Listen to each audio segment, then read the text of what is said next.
Hello बच्चों, हमारा प्रश्न है जब एक वस्तु पर नियत बल लगाया जाता है तो इसकी गति जो है तो अगर हम न्यूटन के द्वितीय नियम से देखें तो F बराबर जो है हमें ये हम जानते हैं।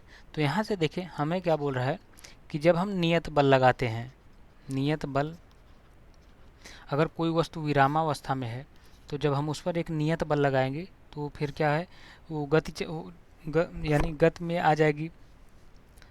तो जब वो, तो इसकी गति कैसी होगी, तो हमें इसकी जो गति होगी ये बोल सकते हैं।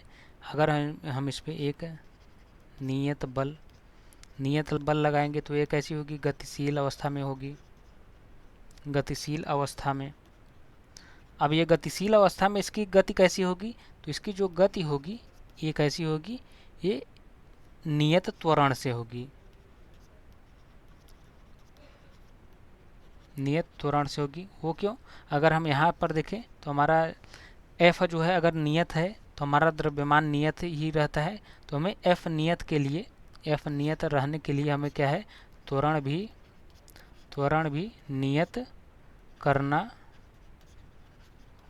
होगा। यानी हमारी जो त्वरण है वो कैसी रहेगी, वो भी नियत रहेगी। यानी जब हम वस्तु पर जो है बल लगाएंगे तो उसकी जो गति होगी वो कैसी होगी, वो नियत त्वरण से होगी। यानी इसका जो आंसर है ऑप्शन ए करेक्ट आंसर है। Thank you.